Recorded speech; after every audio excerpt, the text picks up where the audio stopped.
Bonjour à toutes et à tous, je me présente, je suis l'étudiant Édouard Maréchal en BTS MCO sur la session 2024-2026. Aujourd'hui, je vous présente ma présentation E5 DRCV, développement de la relation client, vente et conseil avec la boulangerie-pâtisserie Tefaiti Morsure de Blé.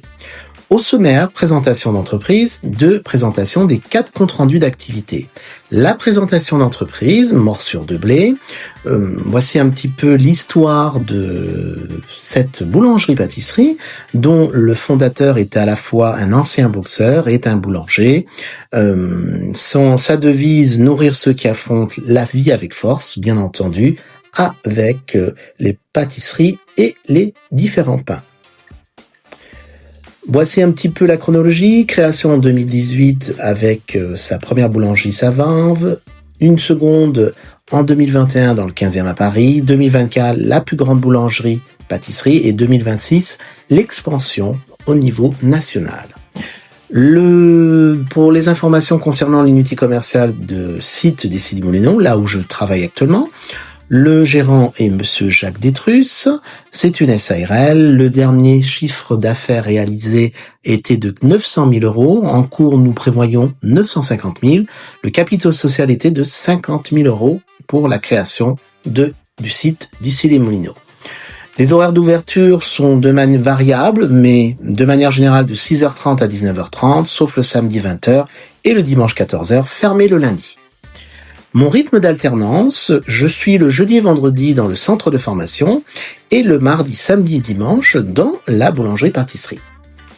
Voici un petit peu la structure organisationnelle. Comme je vous ai dit, le gérant, moi-même en tant qu'assistant manager, un boulanger et un pâtissier au niveau de l'équipe production, ainsi qu'un pâtissier et son apprenti, plus une équipe de vente dont une vendeuse à temps plein et un vendeuse à temps partiel. Voici le plan d'implantation. Donc, nous avons bien entendu l'espace de vente, pâtisserie, boulangerie, un laboratoire boulangerie, pâtisserie, plus différentes réserves, chambres froides et les vestiaires et pour l'accès du personnel. Nous sommes en circuit court de distribution, donc c'est-à-dire que la boulangerie travaillant fait ses commandes en direct avec les fournisseurs. Aussi bien pour les pâtisseries que pour le pain, mais également pour nos sandwichs. Voilà. Nous sommes aussi également en partenariat avec des associations caritatives pour les denrées périssables du jour. Voici un petit peu la zone de chalandise que j'ai basée en version isochrome en temps, à peu près qui varie de 5 minutes à 20 minutes. Voilà, 5 minutes pour les personnes à proximité, 5 à 12 minutes pour un petit peu plus loin. Et lorsqu'on veut devoir aller en transport, voiture, tram, voilà, on peut faire une variable de 12 à 20 minutes sur la ville d'Issy-les-Moulineaux et ses alentours. En termes de mapping concurrentiel, nous sommes placés en 2e position avec plus ou moins des prix élevés par rapport à la concurrence, mais avec une qualité très élevée également. Concernant la politique marketing, nous sommes basés sur 4 éléments, bien entendu, sur des pains artisanaux et des produits faits maison. Les prix, une tarification plutôt premium, mais quand même accessible, avec une certaine tarification compétitive. En termes de promotion, nous sommes sur les réseaux sociaux Instagram et Facebook, en vente, bien entendu, dans l'unité commerciale, mais commande en retrait en click and collect et distribution de livraison dans la ville d'ici et Moulineaux et les marchés locaux. Mes missions sont plus ou moins variables. Bien entendu, le mardi, je suis sur l'analyse des ventes, la gestion des stocks et la relation client. Le samedi, plus basé sur les ventes. Et le dimanche, sur le suivi commercial pour, bien entendu, démarrer la semaine à partir de mardi. Nous allons voir les 4 comptes rendus d'activité, numéro 1, numéro 2, numéro 3, numéro 4. Assurer la veille informationnelle. Là, cette fois-ci, je l'ai dédié à faire une veille informationnelle commerciale pour voir les indicateurs de performance et bien entendu d'améliorer ses résultats. Chiffre d'affaires, panier moyen, clients par jour également en termes de quantitatif, mais qualitatif, satisfaction client, fidélisation, visibilité sur les réseaux sociaux. Voilà, En termes de déroulement et résultats, j'ai fait une collecte, j'ai utilisé différentes sources, Google Alert, nos réseaux sociaux, le site internet, la méthode QQOCP, un diagnostic mené à la fois sur le SWOT et le PESTEL pour avoir des résultats finalement mes recherches ont démontré que le chiffre d'affaires forcément allait avoir une augmentation, le panier moyen également, donc on est dans une évolution constante, plutôt on va dire progressive et de manière pas normale. Sur la partie 2, j'ai décidé de réaliser et exploiter des études commerciales, une étude commerciale sur la perception des produits, prix et services. Pour ce faire, j'ai mené un questionnaire auprès d'un minimum de 25 clients.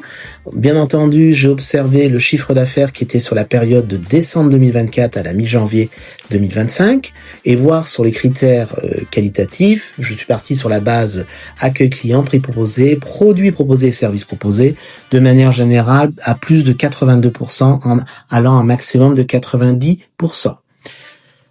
Cette enquête m'a démontré que le chiffre d'affaires avait une augmentation plutôt moyenne pour la période concernée, que les critères de satisfaction ont tous augmenté.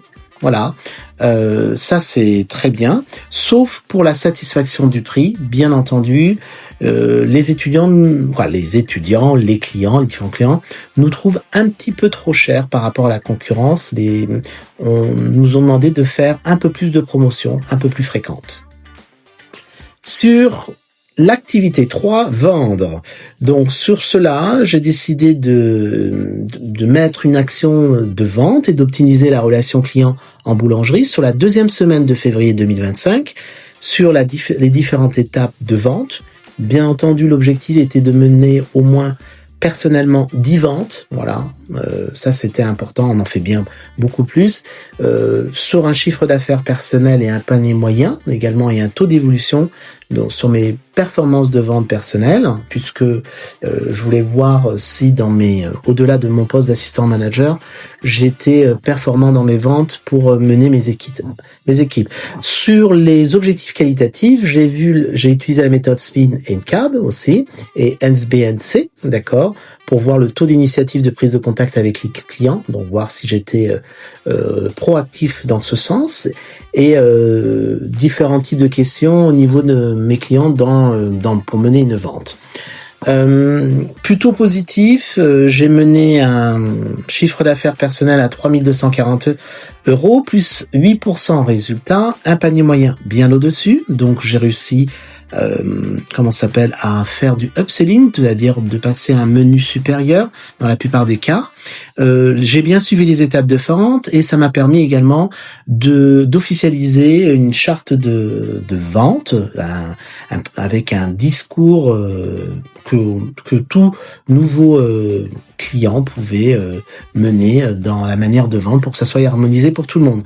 En termes d'objectifs qualitatifs, tout a été supérieur, plus expéré, donc j'ai vraiment une initiative auprès des clients, j'utilise vraiment des techniques de questionnement et j'ai utilisé mon argumentaire de vente je l'ai optimisé le maximum. En termes sur entretenir la relation client pour le dernier compte rendu activité, donc j'ai décidé cette fois-ci d'apporter une amélioration au programme de fidélité, c'est-à-dire les couronnes, afin de renforcer cette relation client et d'augmenter la valeur client. J'ai décidé de mener une plus longue période, cette fois-ci 10 mois, parce que ça me paraissait, en tant qu'assistant manager, d'avoir une période qui analysait une dizaine de mois, c'était bien. Donc de avril 2025 à décembre, voilà, je trouvais que en sortant de la période de solde et le premier mois de février, pas forcément le plus parlant. Voilà, donc j'ai observé le taux d'adhésion, l'amélioration du sentiment de reconnaissance et l'augmentation du panier moyen.